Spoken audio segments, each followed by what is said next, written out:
Welcome, guys. This is just a chat that we thought we'd do. We're trying out this new technology, Zoom, as everybody is now. We're all stuck at home. I'm Brendan Nell, as you might know. This is Gavin Rich, my partner in crime at supersport.com and in various other places. We both have been rugby writers for quite a while. Gavin a lot longer than me. And we're both stuck in isolation like everybody else in the country. So, Gav, how's things in Cape Town? Not too bad. I mean, I might as well be in Timbuktu for being in Cape Town. I mean, if you're locked in your house, it doesn't really matter where it is. Yeah. I think that's actually what it's teaching us in a way. We're sort of toughening up in a way, in a sense of, like, you know, I'm getting quite used to the isolation. As you can see, I sort of feel like I could become a bit of a recluse and just stay at home forever. Yeah, I was away in the Eastern Cape for 3 weeks and I didn't shave, and I came back. I shaved just when I got back, but I think I'm also going to start becoming a caveman again. It's all part of it. I actually don't want to go outside. I think it's probably safer anyway inside. And with technology now, you don't need petrol. You don't need petrol. You don't need clothes. You don't need anything. You can just hang out at home all the time. I mean, if you're doing a job that you can do remotely. Yeah. But we do miss the rugby, and I mean that's obvious one. We're both rugby writers. It's been a rather strange time for us. It's weird not having a game to report on or season to build, so to speak. We've all got the natural ways we go around our work in the week, and while a lot of other people are probably sitting at home watching sort of movies and things like that, or building things in the garage, or doing. I'm at the moment. I must admit, it's a rather strange time for me, and it's weird not to be working. Yeah, well, I had a sort of quite an odd situation, and as you know, I went up to Durban to cover the Sharks Stormers game, and I had the intention of staying there for the Chiefs game against the Sharks, which obviously never took place. And I was combining that with I have a week every year at Fairways in the Drakensberg, a timeshare week, and I was committed to that obviously quite a long time ago, and it was only once we'd left home really that the whole COVID thing really started sort of heating up, and I was in the Berg until Wednesday, and I had to drive back very quickly to get back here by the midnight lockdown. And I'm glad in a way that I did do that long drive, because I'm probably one of the few people who doesn't really feel like going for a drive at the moment. I feel like I'm more driven out. Well, I did a similar thing the Saturday before everything started. I came home because we didn't know what was going to happen anyway. So, but yeah, it's just to me, it's when I say it's strange, it's strange because we all have our own ways of working through a week, and we all have things that we do and people we talk to, and and then there's almost like there's no context in the season at the moment. People ask me, and I'm sure they do the same to you when you talk to them, is when we're going to see rugby again? When are we going to? What's the impact of this? What's the financial impact of this? And at the moment, the only answer I can give everybody is I don't know. I think none of us know at this moment how long this is going to carry on. And I suppose we all sort of just sitting waiting for information like everybody else. Well, what I do know is that all parties want rugby to happen again. I understand the government want rugby and the PSL to start again, because they obviously they feel that would be good for the nation's psyche, and they're probably quite right. Like we've got to have some kind of sense of normality, and they have targeted apparently Super Rugby and the PSL for that. And obviously the franchises want to get it going, because every minute that they're not playing, they're losing money. I mean, this is I think you and I chatted about it on the phone the other day. We said, well, it's almost like a sort of pre-season at the moment, like an off-season. But this isn't supposed to be off-season. This is supposed to be the big income earning time. So for them to be sitting on the sides is costing money, and it is hugely problematic for them. So they want to get it going as soon as possible. Obviously, the players want to get it going as soon as possible for the same reasons. At the same time, there are obviously players who don't want to risk their health either. So it's a very fun balancing act. Yeah, and I suppose the big question is, how do we start it again? I suppose everybody there needs to be some sense of safety in that you can't transmit the disease so as easily as it's being done now, and then I suppose whether we play behind closed doors, the impact of that in terms of how many people you need. I mean, I've spoken to SA Rugby. They say it's impossible to play without more than 100 people, which obviously needs government approval then, And then what happens to the teams? Because do they stay, because rugby is a contact sport, everybody, and because there's an incubation period for this COVID-19, does everyone stay in one place? Do they take themselves away from their families? There's all these questions that are up in the air, because at some point somebody's going to need to answer them. And I think, as a sport, in our profession as journalists as well, we also want answers. Sport is one of those amazing things where we can all reminisce about the stuff that happened yesterday, but we're all looking forward to what's happening now. It's very different to every other part of life where we everything's immediate and everything's the next game's the one that matters. And at the moment, there is no next game. Well, that is the problem. But I mean, the way I see it, we're not going to see a resumption soon, and I can't see any resumption taking place without there being behind closed doors initially. But the other thing that makes it very complicated at the moment is that we're in this lockdown. So anything that we sort of speculate on, we've got to speculate on how long the lockdown's going to even last. I mean, we don't really know the answer to that question. So and whilst we lock down, if we come back, how normal is life going to be immediately after say it does end on the 16th of April? How quickly are we going to go back to sort of normality, semi-normality, or whatever you like? And are we, for instance, going to? Is it still going to be a case of like you can't have more than 100 people, or are they going to say, well, schools rugby matches can take place again? That wouldn't really make sense, because then all the measures that have been put into place so far become almost a waste of time, because the whole COVID thing will then start all over again. You almost feel that there's got to be quite a lengthy period of time where we're almost like still in a sort of semi-quarantine, even if we had come out of lockdown, if you know what I'm saying. I think there probably will be. I mean, I've just chatted to a friend of mine who's living in Mauritius at the moment. They had a 7-day total closure of all supermarkets and everything. Thankfully, we haven't had that, and there's obvious issues that if we did have that in this country, which would be quite difficult. But and another friend of mine in the Netherlands, I saw on their Facebook page this morning, they've extended their quarantine till 28 April. So it's not. I start getting the feeling that we're going to be in this a lot longer. I think we should bunker down. We should know that.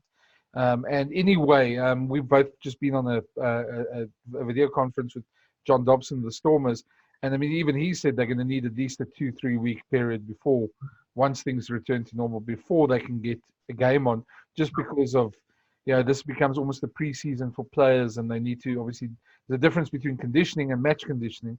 And match fitness, and that's the huge thing at the moment. Well, we're talking about mid-May at the earliest, really. I mean, realistically speaking. Let's say that, for example, on the 16th of March, 16th of April, I keep calling it March for some reason. Hopefully not 16th of March next year, then we're really in for a long one. Apparently, I did actually, in the supersport.com's story the other day, put down the 16th of March, and then they never changed it. So anybody who did read that story, don't worry, we're not talking 11 months. It was a mistake. We hope not. 16th of April. I could probably survive until 16th of April, 16th of March, but I'm not sure that too many other people could. Look, I think that the point you made earlier is an interesting one. You said, well, okay, one thing we do know is that when the rugby players go to their training environments, when they go to the HPC in the Stormers' case, or to the gym down at the Sharks in Durban, and whatever they do in Pretoria. I mean, you know more about Pretoria than I do. They're probably going into the safest environment you can find, because there's so much testing, and they test the players when they come to work. They test them when they leave. They test their temperatures. They test everything. So you watch like a hawk when you're in that environment. So I think that's one thing we can be sure of, that when they're in that environment, they're completely safe. But the question I would like to ask then is, if we do start a competition behind closed doors, and there will have to be a sort of a degree of travel incorporated, because we do know that the Stormers are in Cape Town, and the Stormers are in Cape Town, and the Sharks, for instance, are in Durban. So if they play each other, they're going to have to play each other at one of the two venues. They can't do what we're doing now and do it over Zoom. Well, that would be nice if they could. The question that I want to ask is, like, are we then possibly take them away from their families and to the other possible agents, let's call them, that could sort of give them the virus? So if we're going to have a completely safe competition where the players are protected from COVID, and even given the fact that there's so much testing that goes on, are we not possibly talking about a situation where those players have to sort of leave their home environments and live in a sanitized environment with their teammates for, say, the 2 months that the competition will still have to run by the time that we do start it? I'm not sure. I don't know what your views are on that. Well, I thought about that as well, because I mean we did mention that the other day in a phone call that we had, and part of the thing to me is it can work, and it makes a lot of sense if you can, and then there's obviously several other things that come into play here, costing and things like that. But I think at the moment those things are arbitrary. If you can get a competition going where you can put all 4 Super Rugby teams, and maybe even the Cheetahs and the Kings as well, if you want to go that far, and put them in a place, and where the place, I'm thinking off the top of my head, somewhere like the Bafokeng or Sun City or something like that, where there is a field at that Royal Bafokeng field, and there's nearby hotels, and you make it a lockdown environment. So you sanitize, basically that hotel becomes then almost a quarantine center for all the players. They do their training, they do everything, and all 6 teams are in one venue. Then you can do something like that. But how practical that is, how costly that might be, I don't know. I mean, the bean counters will do those sort of things. But I think, the biggest thing is, and this is all sports at the moment, is that sport thrives on broadcasting money. Broadcasting money is the lifeblood of every sport in the world at the moment. If there's nothing to show, there's no broadcasting money. So I think we and I know that we don't really want to get into that point now, because we also obviously we work for a broadcaster, but that is one of the things. We need to get sport going at some point again, and we need to do it in an environment that's safe for everybody. And right now, the coaches don't even have those answers. We know the unions are trying to figure it out, and hopefully sooner than later. But I think everything basically comes down to whether we're going to have a lockdown for longer. Well, that's it. We're in a situation at the moment. We don't know where it's going to go. I mean, we're at the moment we're uncertain. I mean, we've often said in the past we live in an uncertain world. We live in a particularly uncertain world at the moment. I do know that they want to get the competition up going again. They want to probably do it they're going to have to do it behind closed doors. But at the same time, at some stage, society is going to start going back towards sort of some kind of relatively semi-normality. Otherwise, there's just too many businesses that are going to go under, and we're going to end up with another problem, which is poverty. And we've already got poverty, as we know. But if we're going to have millions of people starving, we're going to end up with a very difficult decision to make, which is obviously the virus against the other costs. So it's going to happen. I'm sure that at some point we will get back onto the field, and it won't even be the empty stadiums. It will be getting the people. I don't know how long that will be, but for the immediate future, I think that we are talking about sort of closed off stadiums. And there's other things that go into that. I mean, I don't think people will be the small-minded, but obviously the questions there are, what are the season tickets holders going to say when they're not entitled to go to a game? This won't be a game that they've necessarily paid for, because I think the whole fixture list is going to be rejigged. But there's all those questions. I mean, there's a lot of questions. I mean, I hear that they are meeting like we are at the moment, meeting on Skype and Zoom constantly around the clock. I'm talking about Yuri Roo and the provincial CEOs and so forth. These are things that they must be discussing around the clock. But obviously, it would be premature of them to come out and say what they're doing until everything is finalized. So we're a little bit in the dark. But what we do, and I know you know it as well, is that there is very much a sort of a unanimity, if you like, between the rugby people and the government and everybody, that they do want it to go again as soon as possible.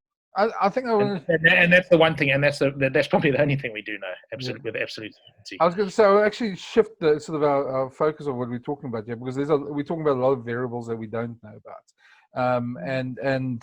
and that's the thing. I mean, we can speculate, but we're not in those meetings, so we don't have those facts. And one thing, I don't know where you go, but one thing we should talk about is how we're going to pay for this this downtime. I mean, pay for. I mean, some of the unions could go under really. I mean, we know that a lot of them are very close to bankruptcy as it is, and I don't know what you think of and I did write it in my newspaper column in Business Day the other day. And I mentioned in my Supersport piece on Monday, the Lions tour is taking place next year. I mean, even that could be impacted by COVID in some way. Not that I'm saying that COVID will necessarily be as in the forefront this time next year as it is now, but it's got to impact on the finances of people in the UK who are thinking of coming out here to watch the tour. We don't know how the world's going to react to travel and whether people are going to be as willing to travel. I think I said to you on a telephone conversation the other day that maybe something like the Barmy Army is going to go into temporary extinction for a while. We don't know because people aren't necessarily going to be able to afford what they could afford before. And also there could still be an unwillingness because perhaps Britain will be finished with their COVID problems and it might still be lingering here. So, or vice versa. There's all that. But South Africa do have that potential big windfall of a Lions series coming up for next year. They will make a profit out of that, I think, regardless of what happens, even though it is actually going to be competing now with the Olympic Games and with Euro 2021. Shouldn't SA Rugby be making a commitment already to sort of bank that money forward and the profit and say, listen, we're going to help out with the unions, not like a huge amount of money. I'm talking about for the 2 months, say, and that's the best case scenario, 2 months, but the 2 months that we might not be playing rugby and that they are paying their players and paying their coaches, but they're not getting any income. Well, where I was going with that is I was going to say that there's actually an opportunity. I was going to try and make it a positive point, but your point is very valid. The British Lions Tour is the one difference between us and every other rugby union in this world, and especially our SANZAR partners, who are all going through financial troubles at the moment. We read all the articles, and that's the one big difference to me is that we've got this tour coming in. It should be, with no matter what happens, should still be a money spinning tour, hopefully as big as it was going to be, and the fact that it's a joint venture with the Lions should actually be better for South African rugby. And that's a big thing. That money is going to become crucial over the next year for everybody involved in the game in South Africa. The unions, especially the smaller unions who are already semi-professional, are struggling, and they receive 90% of the income from SA Rugby. So we know they're under threat as such. But what I was going to say, if you want to put a positive spin on this, there's a massive opportunity at the moment. We're all missing rugby now. I think anybody will agree with that. We're all missing rugby at the moment. And rugby had problems. Rugby had a lot of problems going into this. A lot of things that needed to be sorted out. A lot of things that were being sorted out slowly through the natural processes. But our stadiums weren't full. People had problems with attendance, things like that. When we come out of this, I see us having a huge hunger for rugby. A huge hunger for sport across the country because there's none at the moment. We realize what we're missing. And I think that's the one thing we've always got to keep in mind is that we've got that opportunity now to get a lot of people back to rugby, to get them. And how we do that's going to be an interesting thing. That's more for the marketing guys and that. But there is an opportunity to get people back to stadiums. And if you do it right, basically sort out a lot of the problems that we have in rugby at the same time, because let's be honest, we're not going to go back to a normal situation. Nothing's going to be normal after this. We're going to try a semblance of normalcy, but things are going to change because a lot's going to be affected long term by this whole situation. When you talk about resetting rugby, are you talking about things like taking a proper look at some of the refereeing laws at the moment? Like, every time a guy goes into the air, we end up with a red card that ruins a game because it's 15 against 14. Are you talking about that sort of thing? Or are you talking about the way competitions are structured? Are you talking about possibly even restructuring of the season to a global season? Because that is actually a problem that we've had that's gone on forever. Is that what you're talking about? Well, it's a bit of everything. I think we're talking about every single thing that's going on in rugby, and I think, when you talk about the laws, I think the laws get tampered with way too much, and we keep on trying to change them according to whoever's whims in charge. I don't think the laws are such a big problem. I think education of the laws is probably a better thing, and to get people to understand what's trying to be. And I think there needs to be a big openness on the part of the referees and the referee society. You just have to go back to Jaco Paper losing out in the World Cup semi-final because he took a picture with a fan. I mean, that's how ridiculously it's got at the moment. But when it comes to the competition, to me, I think there's a great opportunity here to find out what fans want. What's going to bring people back to stadiums? You know, I had a chat with somebody the other day who made a very good point that in sport, there's never time to do these things. We lurch from one competition to the next, and there's never time to stop and take stock and find out what the fan actually wants. We sort of stumble onto things, and certain things are successes and others aren't. It's the perfect time now to find out what fans want. Why are we losing people at stadiums? Why can't we get them back? You know, the biggest problem that you have is that in this time, people might feel that they don't want rugby anymore, they don't want sport anymore, or they like another sport as opposed to that. And I think those are the things that administrators should be thinking about. I know they've got a lot of their minds just trying to keep heads above water, but those are the things that we need to also be thinking about. How do we, when it's restarted eventually, in whatever form it is restarted, how do we get rugby to be, to grow across the world, across the globe, and to be the sport that rivals other codes as well across the globe? Because at the moment, we're sitting in the situation where competitions aren't bringing people to stadiums.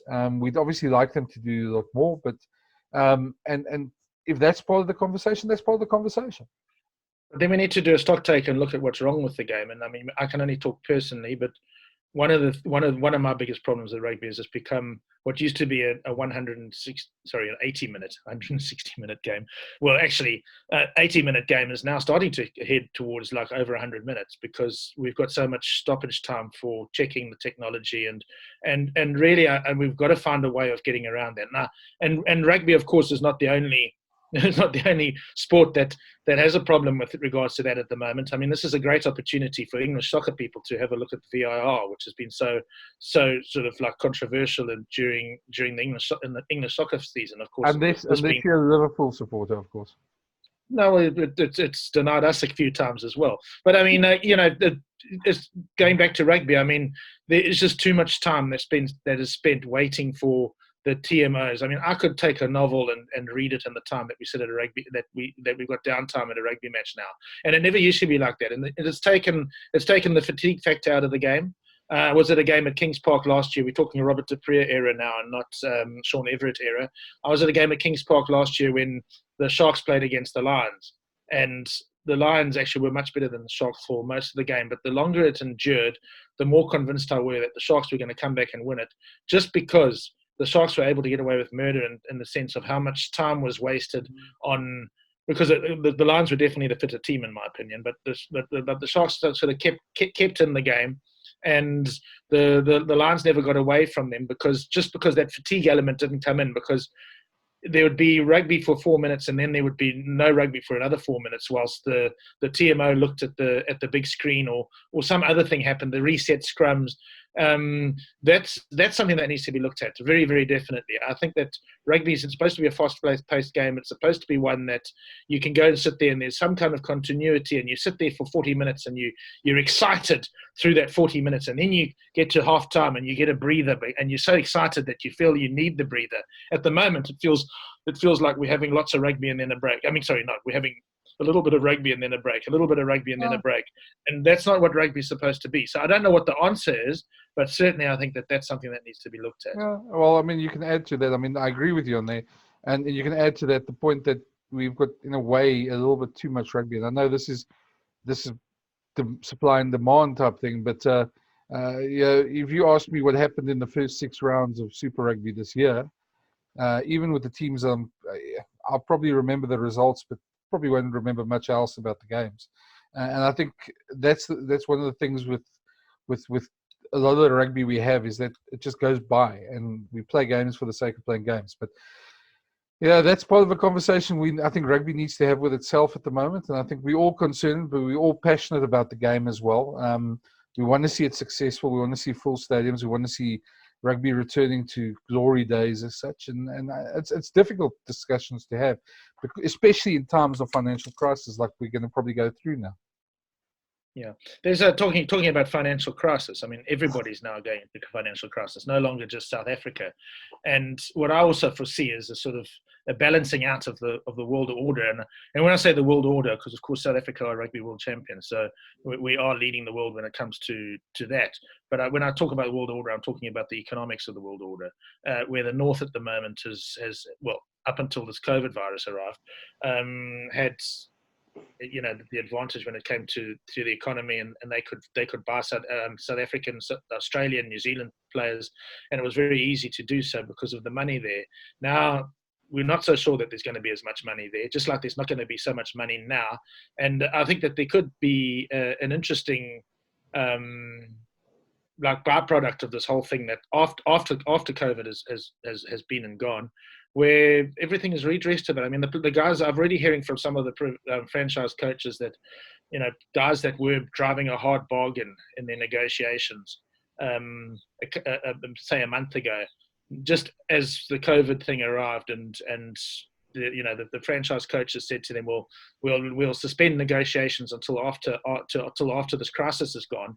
The guys have turned around, no, we'll settle for what because everybody wants to be employed. Yeah. This is going to be as easy for even those guys that have already been contracted, are still playing in South Africa, but have been contracted by overseas clubs. Are they absolutely sure that those clubs are still going to be able to accommodate them? There is that clause, that force majeure, whatever they call it. The clubs can turn around and say, yes, we know we contracted you, but we don't have the money anymore, so we can't have you. I'm talking about the likes of, out of the top of my head, Wilco Lowe, who's going to England. Dylan Lates is going to England. I'm thinking of two, but I mean, there's other guys. There's Andre Esterhuizen, who's going overseas as well. Are those guys still, is that money that they've been offered still on offer, or will it still be on offer if the game in the Northern Hemisphere continues to be disrupted for a lengthy period of time, and those clubs lose money, which they already are, as we know? Yeah, there's lots of these questions that need to be answered now, and I suppose the next couple of weeks are going to tell us that as well. I think, Gav, I think we've done what I've wanted to do in this chat, and the idea I had in this chat, just to have a brief chat about where we are and stuff like that. And I think, if anyone, I'm going to put this on the YouTube, obviously, and if anyone's watching this and has some questions for us, I think we're going to try and do it maybe during this time, maybe try a weekly, if you're up to it. See if we can do it maybe weekly.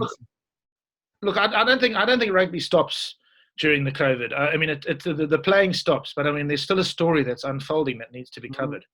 Needs to be watched. I mean, there's a developing story here. I mean, what happens to rugby going forward? I mean, obviously, people might think, well, why are you just concerned about rugby? Well, it's because I'm a rugby writer. I mean, I'm pretty concerned about lots of other things as well. I mean, if you want to have a separate chat about that, I could be here the whole day. But we do have to. I mean, it's our job to watch rugby, and it's a very critical time for the sport. Even though there's no rugby being played, it's a very critical time for the sport, and it's critical because there's nothing being played, and because we don't know when we are going to see rugby again. Yeah, I think what we'll do is we'll have these chats sort of weekly while we're in this situation, and then sort of reassess how they're going. If as I say, if anyone's out there watching this and you have questions for us, you can get hold of, obviously, underneath here in the comments box. Leave some questions there. On Twitter for me, and Gavin's also on Twitter, although he's never on Twitter. But I hate Twitter. You're not going to get me on Twitter, but anyway. leave some questions below, and then maybe the next time we chat, we'll take a look at some of those questions. Maybe we can help figure out what you guys are asking about. I mean, we all got our own questions, and as we learn more, we'll add to this. And I think it's been quite fun. It's something different. At least we get to see each other's faces, which is a bit. I don't know if that's a good thing, but. And my daughter's room.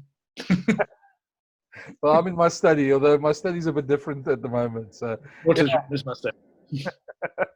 But anyway, listen, thanks, Gav, for the chat. Let's keep safe and keep sane, and try and do this again sometime next week.